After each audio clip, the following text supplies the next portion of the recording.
बुरहानपुर से इस वक्त की बड़ी खबर सामने आई है कि एक दुकान बिक्री को लेकर जिसका नाम एसबी कलेक्शन है, उसकी खरीदी बिक्री को लेकर दो महिलाओं से 39 लाख रुपए की नकद राशि लेने का मामला सामने आया है।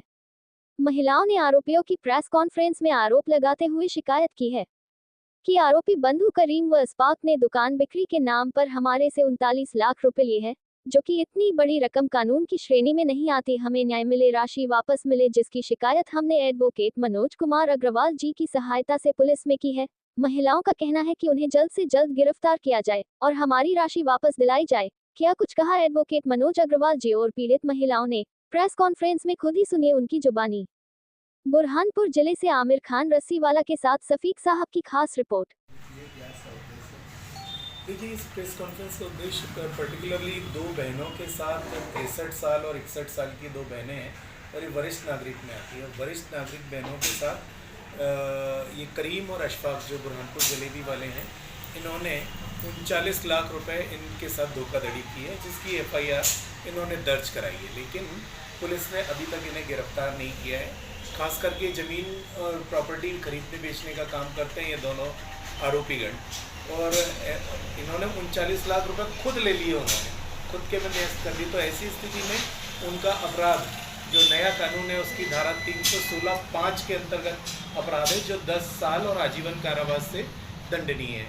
लेकिन पुलिस ने अभी उस अभी तक, आज के बाद यदि धारा बढ़ा देते तो पता नहीं, लेकिन अभी तक 316(2) सामान्य धाराओं में 7 साल के अंदर ही दंडनीय धाराओं से दर्ज किया है। तो ऐसी स्थिति में जबकि इनका अपराध 316(5) के अंतर्गत अपराध है, और उस स्थिति में गिरफ्तार किया जाना चाहिए था। और 39 लाख रुपए भी अभी तक पुलिस ने जब्त नहीं किए। और ये दोनों बहनें, इनकी शादियां इस उम्र तक भी नहीं हुई है, पहले ही ये बदकिस्मती से वो हैं, और उसके बावजूद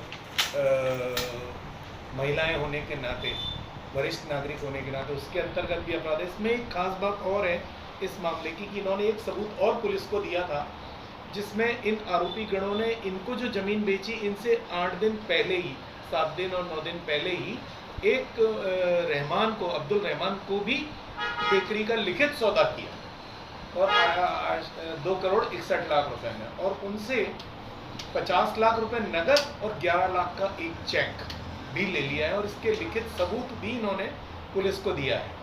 अब सुप्रीम कोर्ट के ये आदेश है कि 2 लाख रुपए से ऊपर यदि कोई नगद ट्रांजैक्शन होता है किसी अचल संपत्ति को खरीदने बेचने में, तो उसके खिलाफ वो इनकम टैक्स कमिश्नर को लिख के देंगे।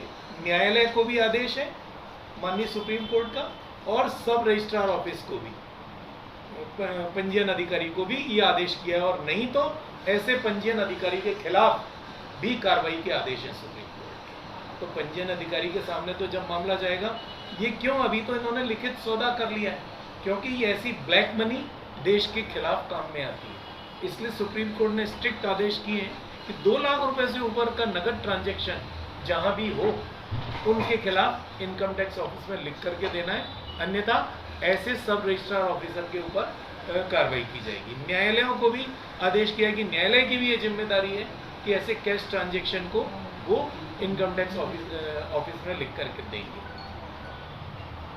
टोटल कितने लाख रुपए की धोखाधड़ी है ये? देखिए, इन दोनों बहनों के साथ 39 लाख रुपए की धोखाधड़ी हुई है।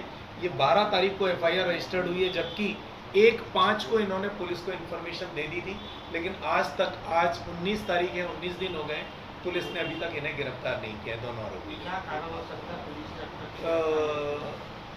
ये कारण का तो मैं नहीं कह सकता, हो सकता है जो भी वजह हो पुलिस वो, लेकिन मैं इस बारे में कुछ नहीं कह सकता। देखिए, फरियादी तो दोनों जो FIR दर्ज कराई है, अब इसके बाद इनकम टैक्स में तो कोर्ट की और कोर्ट की जिम्मेदारी है, क्योंकि चालान जैसे ही कोर्ट में पेश करेंगे, वहाँ कोर्ट की जिम्मेदारी हो जाएगी कि वो इनकम टैक्स ऑफिस को लिख करके देगा। तो कितने लाख रुपए की धोखाधड़ी की? 40 लाख रुपए की धोखाधड़ी की है अब्दुल करीम, और बुरहानपुर जलेबी वाला, उसका भाई है अशफाक, बुरहानपुर जलेबी वाला। किस नाम से धोखाधड़ी की थी आपसे? प्रॉपर्टी बेचने के सामने दुकान है, हमारे घर के सामने दुकान है, उस दुकान की वो बेचने की। आपको बेच रहे थे कि खरीद रहे थे आप? हम खरीद रहे थे, हमको उसने बोला हम ये बेच रहे हैं, आप लेना चाहते हो, इसलिए हमने हाँ बोले और फिर उसके पास गए। घर जाकर फिर बात करके भी सौदा तय हो गया 2 करोड़ 81 लाख में। फिर इसके बाद उसने अपना हमसे पैसे मांगा, तो जिसका हमने भुगतान किया 13 लाख के 3 चेक दिए, 39 लाख रुपए इस तरह उनको दिए। मुकदमा दर्ज हो गया उन पे? हाँ? FIR दर्ज हो गई क्या उन पे? FIR भी हमने दर्ज करवा दी। पुलिस ने गिरफ्तार कर लिया उनको? पुलिस ने कोई गिरफ्तारी नहीं करे, अभी तक कोई गिरफ्तारी नहीं करे। क्या हम कारण बार-बार जा रहे हैं। कारण से पुलिस गिरफ्तार नहीं कर कोई पाई? राजनीतिक कारण हो इसलिए वो नहीं कर। ये आपके रिश्तेदार हैं? और नहीं, हमारे रिश्तेदार हैं। रिश्तेदार के। अभी आप क्या चाहते हैं? अभी हमारा पैसा चाहते हैं। पैसा वापस चाहते हैं क्योंकि उसने दूसरे को भी बेच चुका है हमसे पहले। एक ही प्रॉपर्टी 2 लोगों को एक बेचा? प्रॉपर्टी 2 लोगों को बेचे हैं और मतलब 8-10 दिन का ही उसके अंदर अंतर है और ऐसे बेचते हैं। क्या नाम है आपका? नाम है प्रेमिका अंसारी। हबीबुन्निसा हबीबुल्लाह अंसारी।